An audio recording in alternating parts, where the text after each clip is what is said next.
It looks like we're going to be speaking with a poet who happens to also be a lawyer. A lawyer and a poet. This is going to be interesting. But I also know our poet guest will be reading some poems for us. You know, I almost think we should have held off on this episode because it's my understanding that April is National Poetry Month.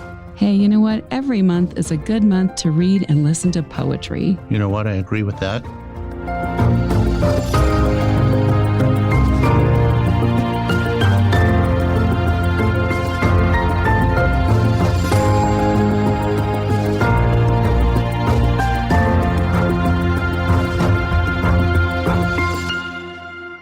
Hi, everyone. Hope you've been having a wonderfully creative week. I'm Rod Jones, and we celebrate what people love to do creatively by giving them a voice so you can learn from their experiences in life, and we learn too.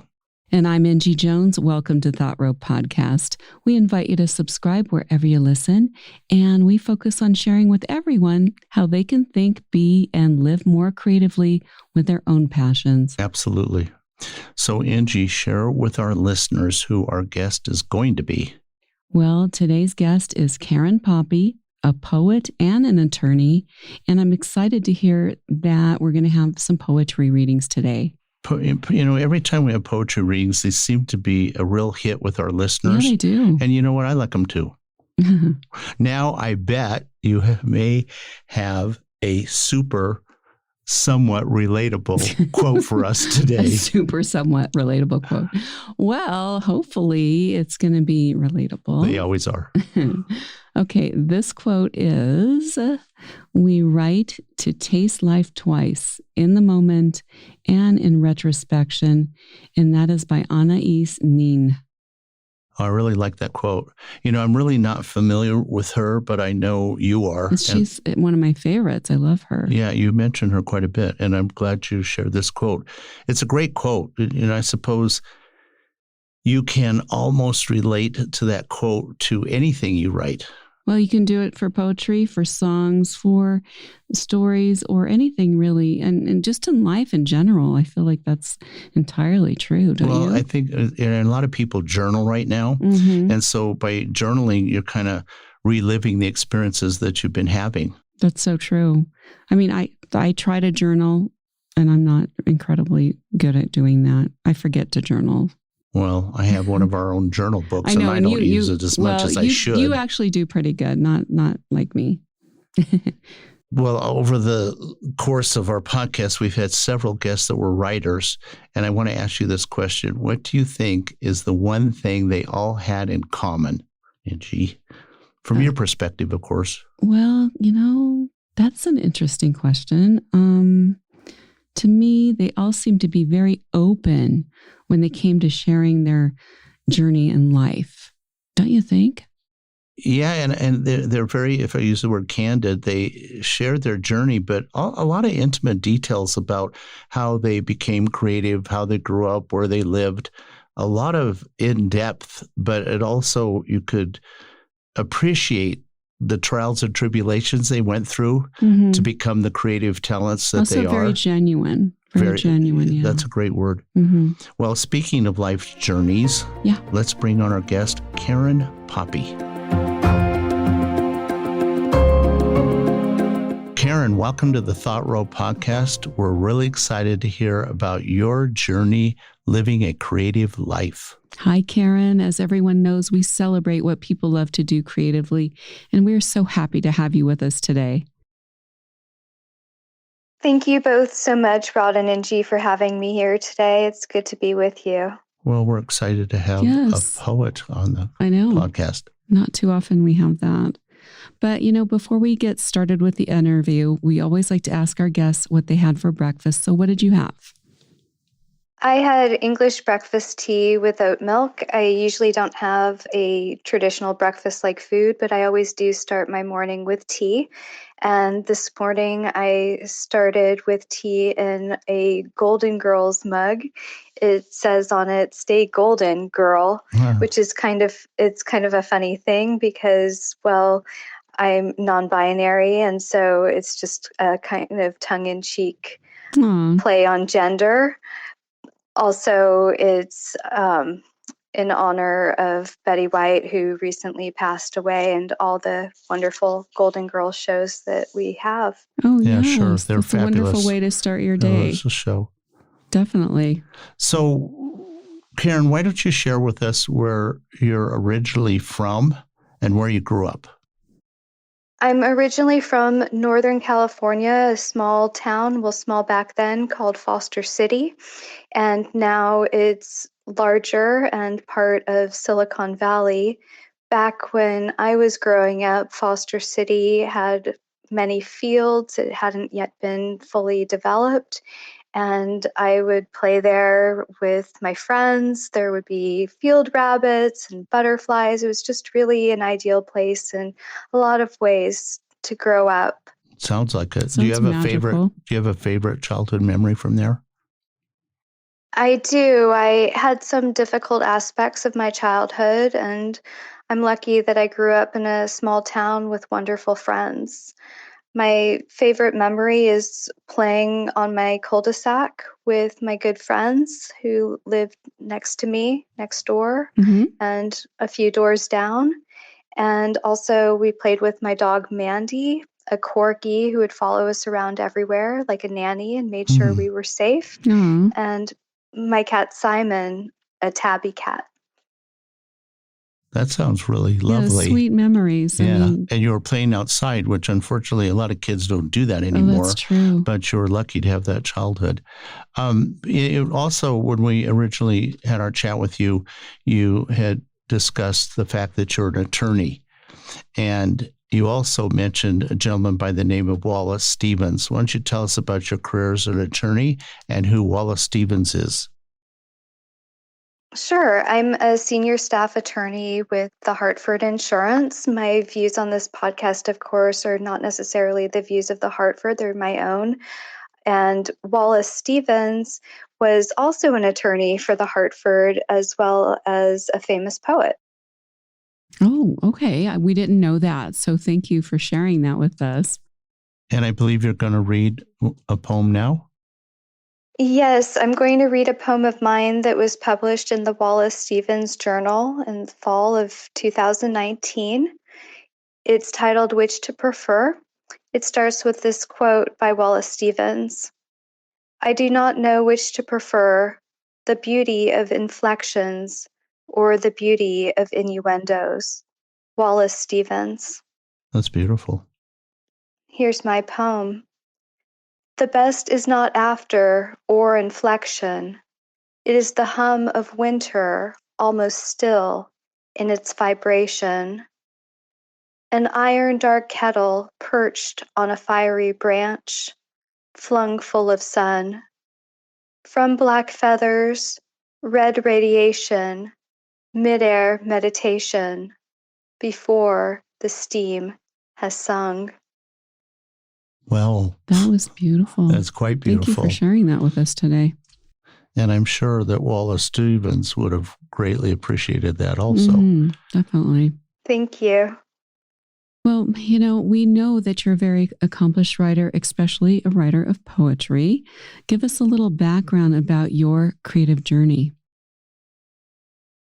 Well, I started writing before I could actually write, before I knew how. My mom would write down poems for me when I was a toddler that I would dictate to her. Mm-hmm. And that's how it started. And I was published nationally by the time I was in high school, possibly earlier, but the first ones that I remember, first poems I remember being published of mine nationally were in high school. And I continued to write through college and into my early 20s.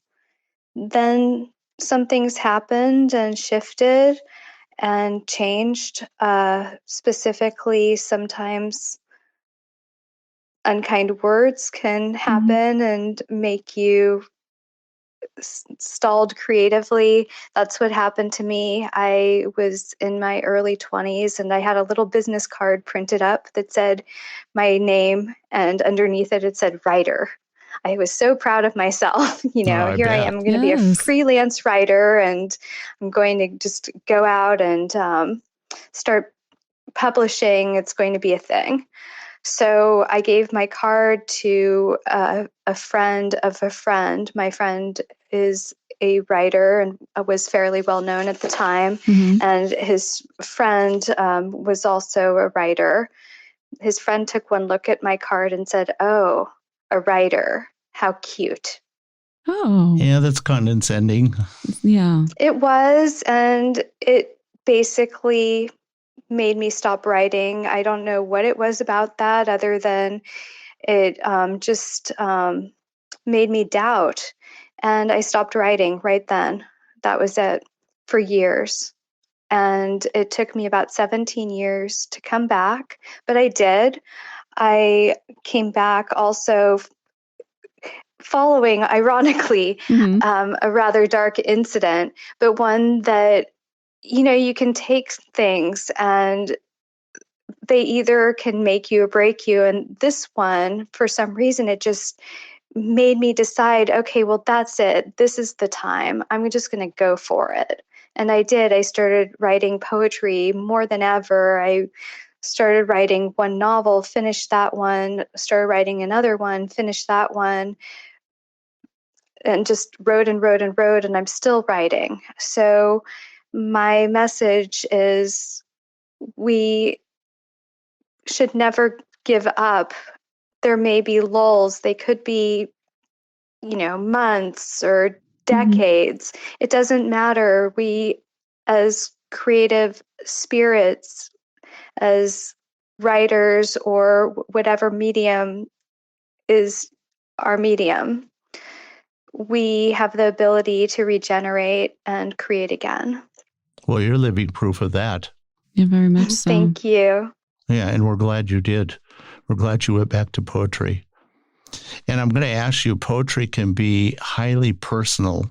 And you mentioned to us in our initial interview that Sylvia Plath was an early read for you. You want to tell us about that? Sure. I started reading Sylvia Plath, and thank goodness for public libraries and for public libraries having all of the content that they do and making it available to the public and including to children. I was fortunate enough to have a phenomenal public library growing up in Foster City, and the public library had a large selection of poetry, including the poems of Sylvia Plath.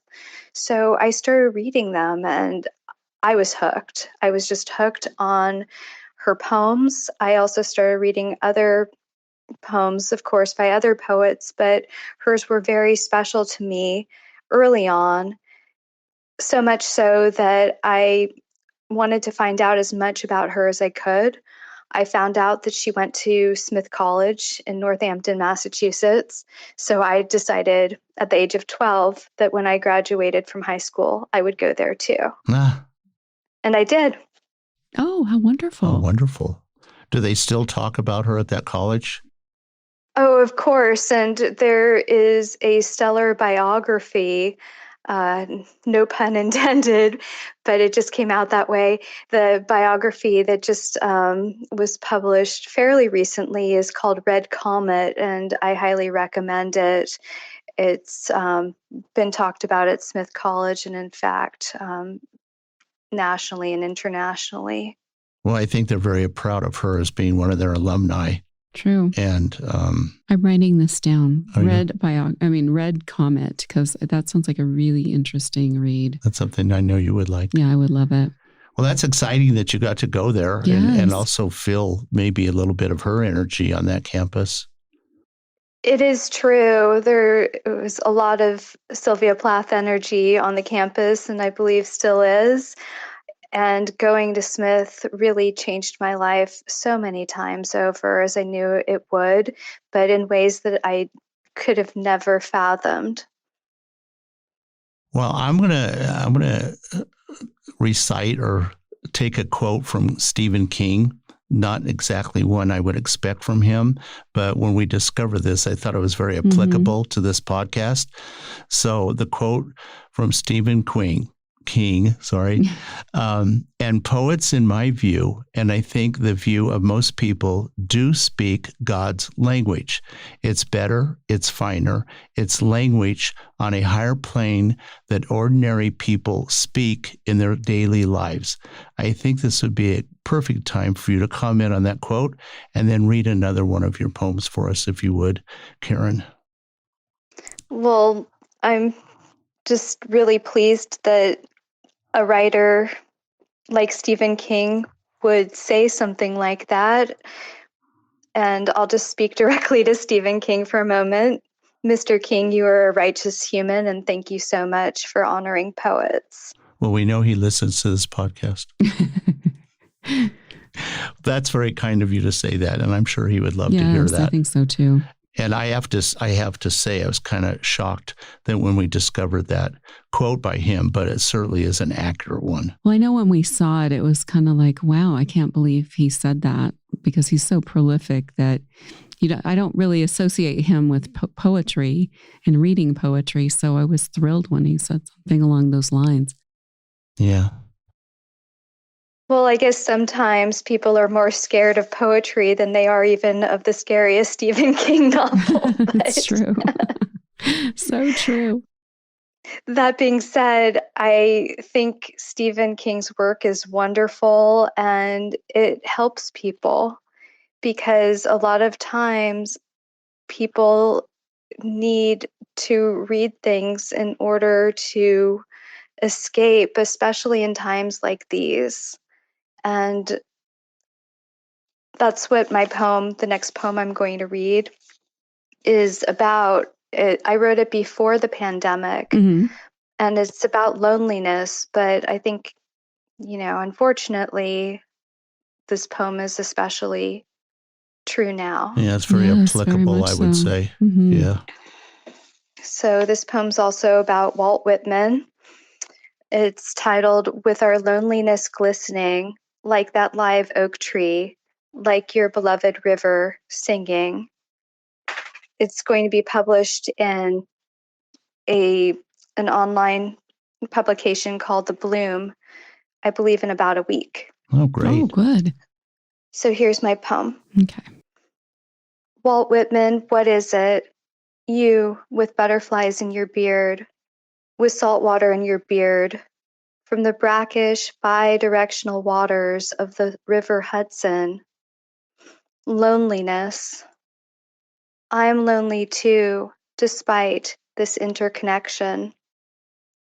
My hair dries in the sunshine as I write, as I move my pen across your reflection. They would rather read me than know me. They would rather this than my hair done pretty. We cannot help but wonder at the river's direction. You under, me over, the spiderweb showing busy intricacies. Eccentric, the river making its own web of waves and eddies. We flow, there is so much to know between you and me. That old gnarled trunk, that smooth face, that eye, Federico, he knew you too, and what did he come to know? Afloat in that jasmine-scented boat to eternity. What is there to see? I'll wait here some more.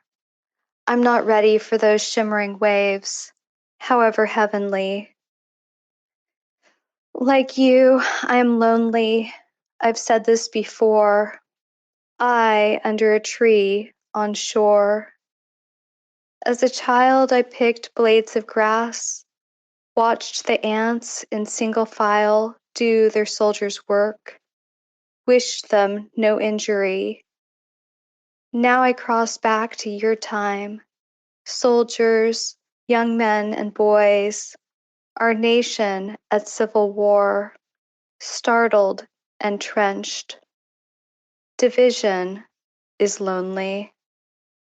You were a friend, a nurse, a confidant.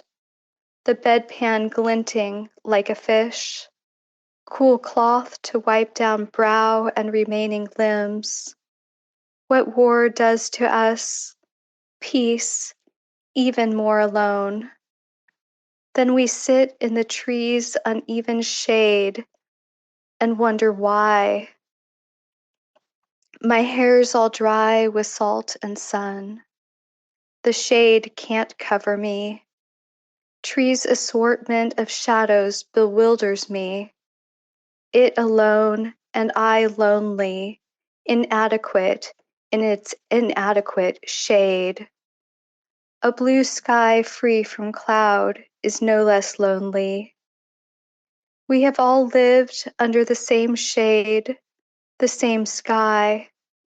That is why we can call on each other to say, "Hey, you there, are you lonely like me?" Even when joyous, reunited with a friend, a lover, we know the answer, dear Walt. New York or Louisiana, or here, I'll admit it, in California. So that's my poem about loneliness. That's quite a poem with so many facets to it. Yeah. There's a lot to digest there. There is, and so many pictures.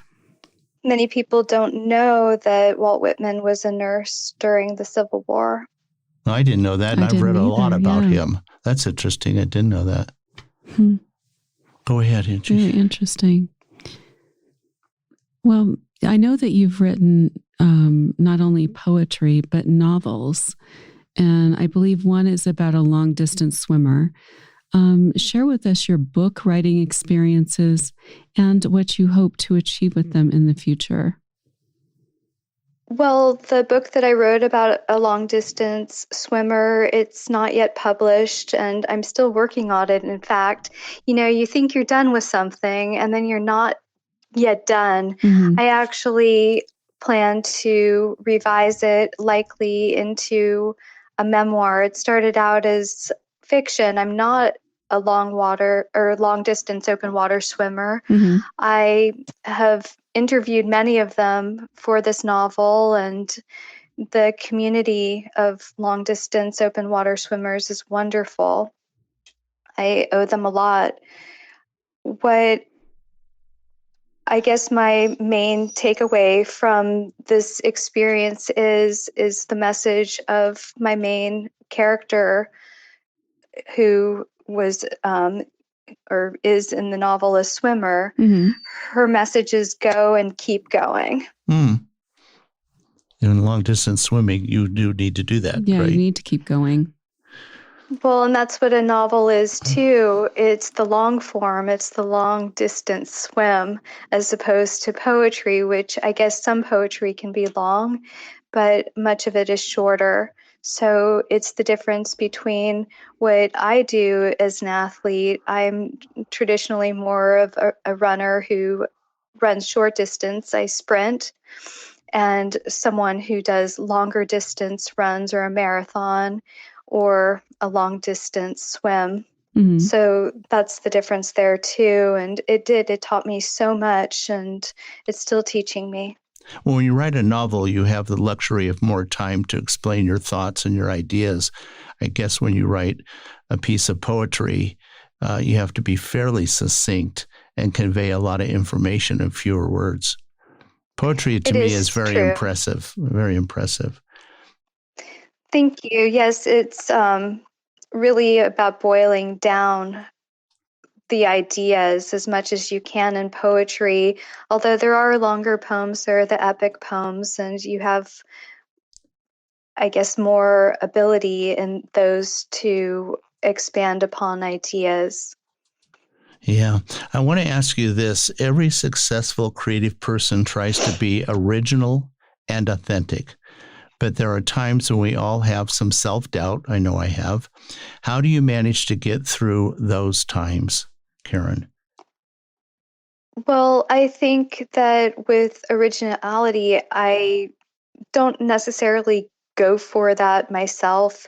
If it ends up there, it's because I stand on the shoulders of those before me, and everything comes from somewhere. You can hope that what you create will have value and will touch people. And that's basically the goal for me.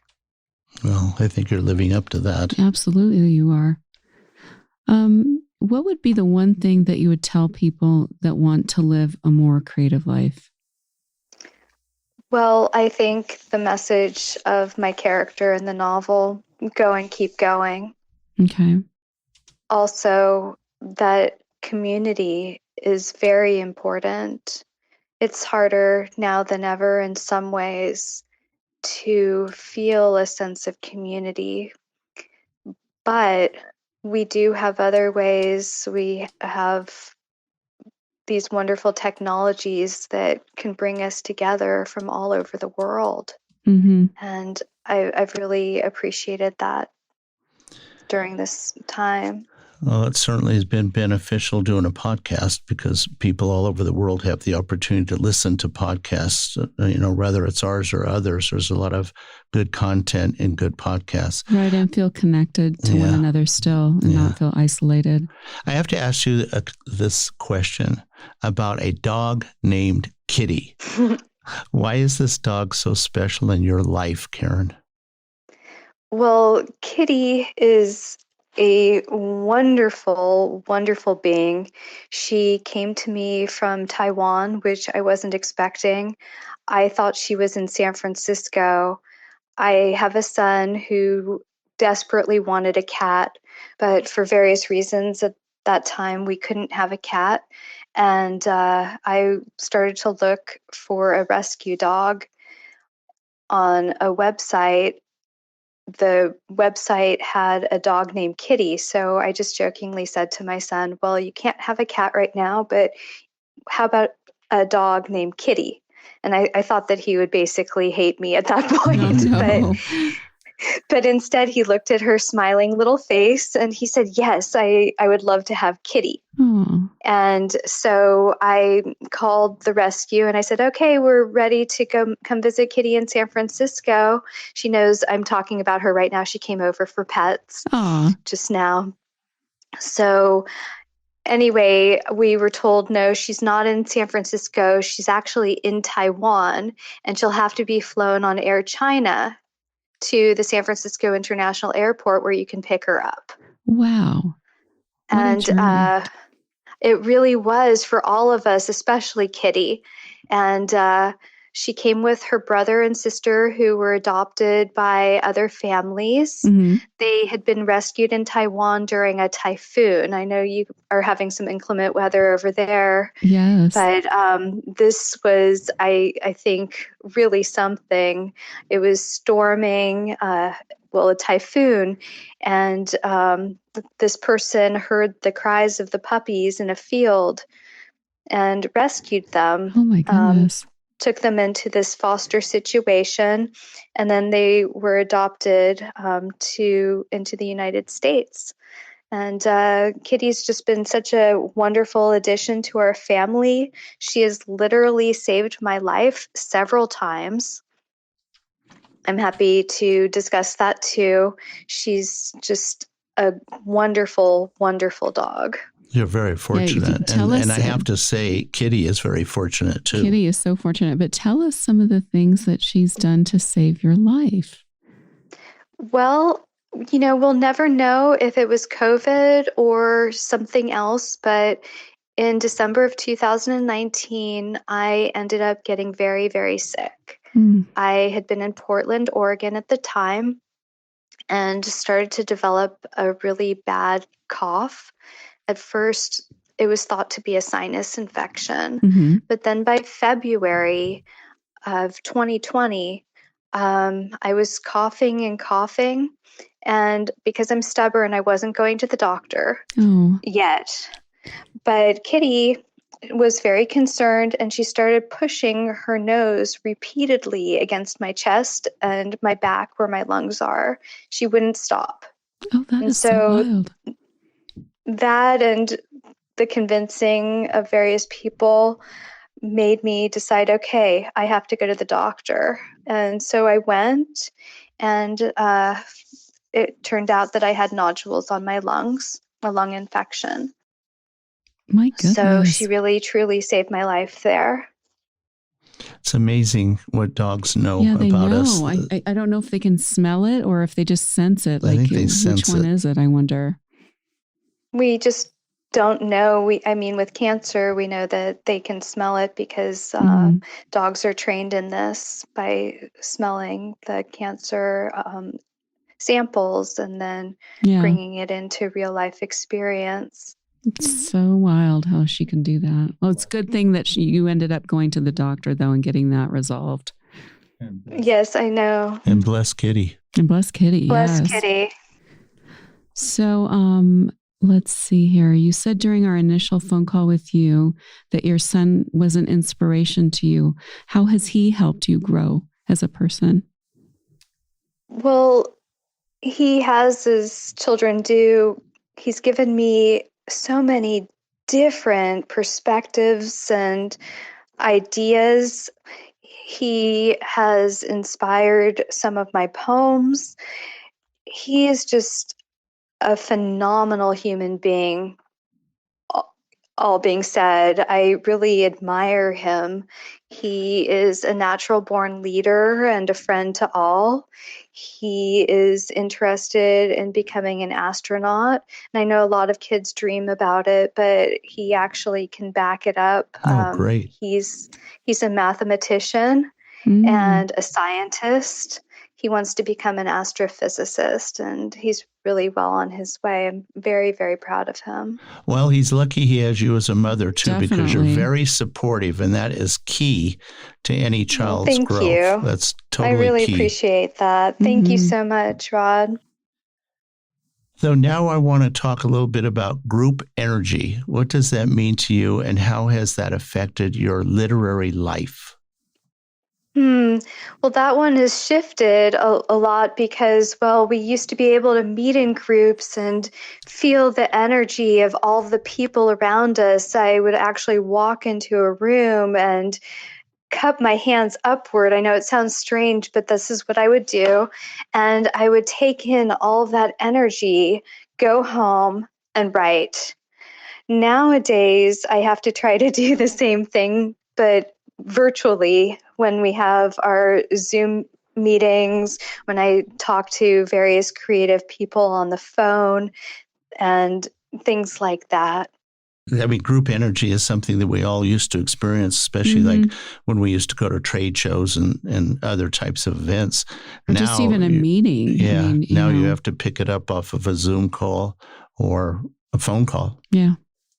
Yeah. Well, I think that we'll end up having our groups again and be able to be part of an in-person community again, hopefully sooner rather than later. The other part of group energy is how creatives really do inspire each other. I've seen so many people start writing because they see me writing, or they see someone else they know writing. And it's a wonderful thing when you have a friend who writes a book and you know that you basically have been in it together. I have a friend, and we've been in it together pretty much from the beginning. She's 1 year older than I am. We grew up on the cul-de-sac in Foster City. Her name is Julie Weiss, and she's another lesbian writer and lives in Spain with her wife and kids. She just came out with a book in the past year of poetry, her first collection. So I don't know what was in the water in Foster City. It was good, though, whatever it was. Made you all very talented. So talented. Well, we just had a burst of energy here. I saw Inci. I think I jumped out of my seat 3 feet. Sits across from me, and she must have jumped a foot because we had a big clap of thunder, and it was so loud. I'm surprised you didn't hear it, but Anyway, Oh, fun day, wow. fun day. It was a fun day. Well, I think that I know Rod and I would love you to share another poem. Do you have another one that you can read for us? I do. I have a slightly longer one, also Okay. about Walt Whitman. I wanted to continue the theme. Okay. So this one is titled Walt Whitman Celebrates Himself. It was first published in the American Journal of Poetry. And it's also on the Smith College website for the Poetry Center. Okay. It quotes from Walt Whitman's Song of Myself, and also quotes from a poem that was later set to music by Pavel Friedman, a young person who was deported to Auschwitz and died there. So here's my poem, Walt Whitman Celebrates Himself, which I dedicate to my late grandmother, Myrna Sisson Kopp. On my grandmother's door, Walt Whitman knocks like Elijah. On other doors, Gestapo kick their boot soles. No help from God. Seasons pursue each other, allies and Axis powers at war. When she debuted the year before, fabric and sugar scarce, she longed to be older, wiser, more knowing, a Walt Whitman meandering through that great consciousness, poet of body and soul, large yet modest in her existence, a song to herself, silver brush and vanity mirror, hair brushed to a shine like satin, bombs dropped like limitless leaves in the fields, wars come and go, so who's there? Me, myself, singing of equalities, clear and sweet, not yet of death, that great equalizer. My grandmother examines her Jewish nose in the mirror. Walt Whitman's poem starts with his name, titled all in caps. He smokes and belches his words, but we love him.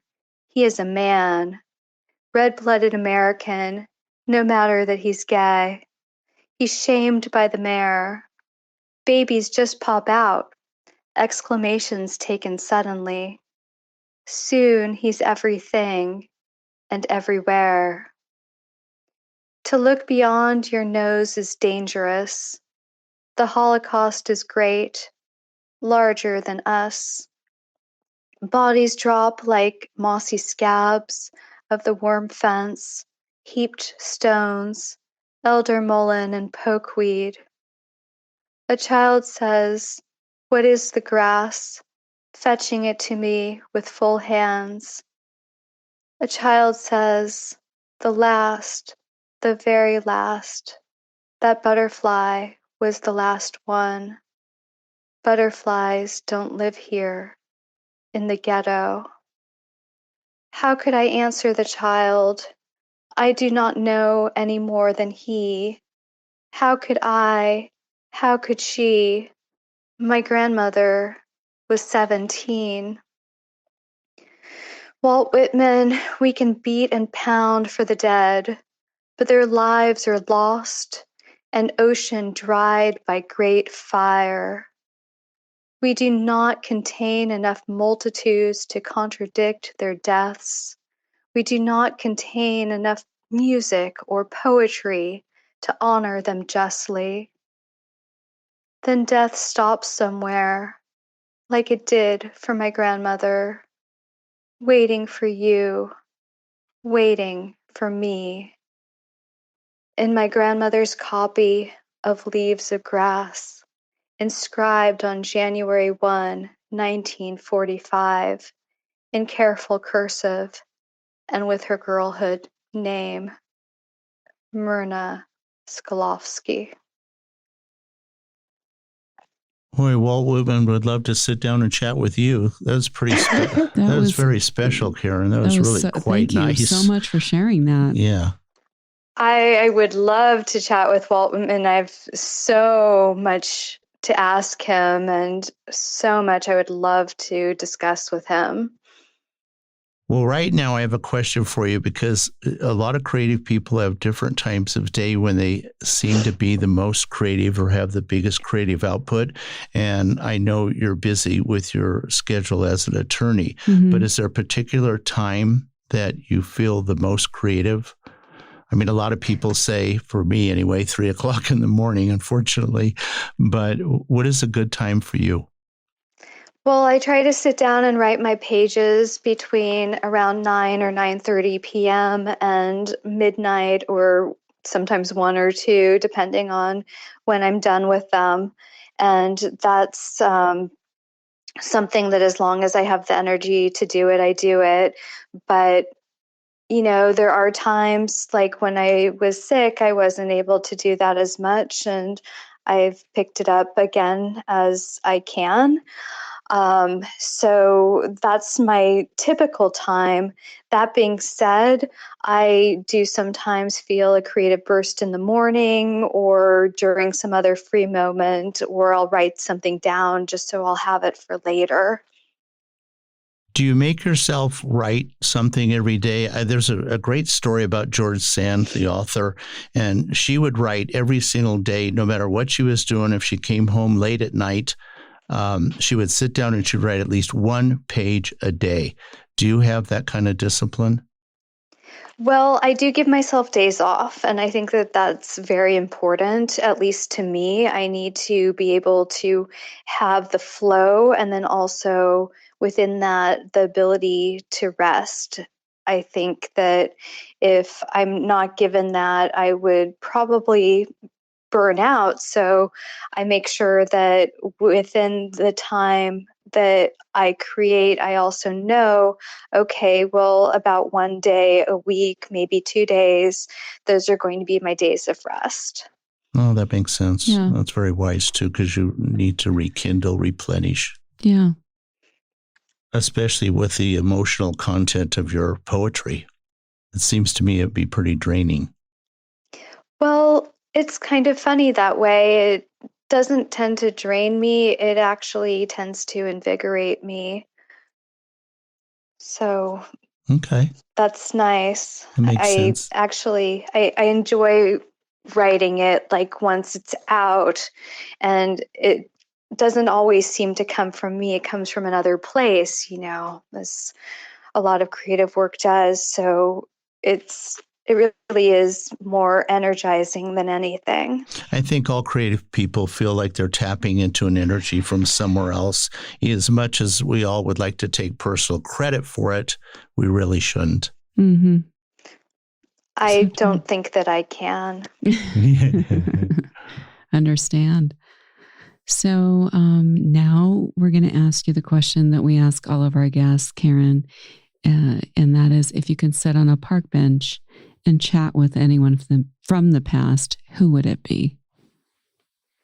Well, I think that if I could sit down and chat with anyone from the past, sitting on a bench, it probably would be with my family and friends who are no longer here, so that we could catch up, and they would, I think, tell me that they're okay, and I would tell them that I'm okay, and it would just be a nice moment to have that connection again.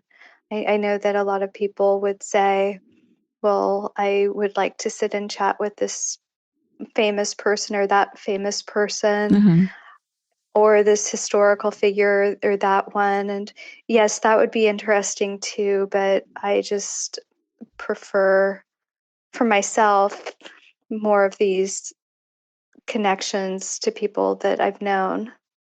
Well, I think they would see you and reacquaint themselves with you. And I also highly suspect they would be very proud of you and very complimentary of your achievements. Mm-hmm. They would be. That's so kind. Yeah, I think absolutely would be. I think, Karen, that's a great answer, actually. I love your answer. And I like the way you stated about your family. Mm-hmm. Interestingly enough, a lot of people say they want to be with their grandparents. That's probably the number one. Yeah. Really? Okay, so I'm not alone in that because No. I would love to be with my grandparents. My paternal grandmother passed away this last year at the age of 99, and I would love to be able to be with her and my grandfather, who passed away when I was 16, and see what they're up to, as well as my maternal grandparents and my friends who have passed on as well, the people, that I've known and loved. Absolutely. And I think that's really a great answer. Very good answer. And no, you're not alone in that. Not at all. No. Well, unfortunately, we're come to the end. But Karen, I want to say both Inci and I were extremely excited to have you as a guest. And I have to say, as much as I enjoy poetry, I cannot seem to write it at all. And you shared some real wisdom in that area. Plus, I really appreciated hearing your poetry, especially having you recite them. I think that makes it really special. It does make it special. And yes, I agree with you, Rod. You really cannot write poetry. Yeah, darn it. But you are a very good story writer, though. So thankfully. Yeah, thank goodness. But, we all have our talents, so it's cool. That's okay. I consider listen to people like Karen. I know. We can just dial up Karen and have her read her poetry. It's so beautiful. Yeah. So what's going to happen in the next year or two, Rod and Inci, is both of you are going to come out with poetry collections. I just know it. Yeah. Inci can write poetry. She's pretty good at it. Well, sometimes I try my best, but it's creative. It's creative and I enjoy it. But now comes the time we have to let everyone know, because we're getting to the end of our show, that if you would like to know more about Karen Poppy, we will have links for her under the show guest tab on thoughtropodcast.com, so everyone can learn more about her. And please connect with her on social media and check out her website. Plus, you'll be able to read her poetry, correct? Yes. Yeah. And you'll want to do that. Yeah, for sure. Definitely want to do that. Thank you, Karen. It was wonderful having you with us today. Thank you both so much, Rod and Inci. I really appreciate it. I'm really glad you tuned in today. We hope you enjoyed the thoughts and ideas we shared with you. We post a new podcast every week, so remember to subscribe wherever you listen to podcasts so you don't miss an episode. Also, if you're enjoying our podcast, both Rod and I would really appreciate you buying us a cup of coffee. Just go to thoughtro.com, scroll down a bit, and you can find that link right on our website on the homepage. It's really easy to do, by the way. Yes, it is. And all the money we receive goes to our production costs. Yep. And primarily because we want to keep our show commercial free, and we want to continue to bring you the best quality content with great guests. That's right. Thank you for listening to Thought Row Podcast. So it's bye for now from my husband Rod and I, wishing everyone a great day.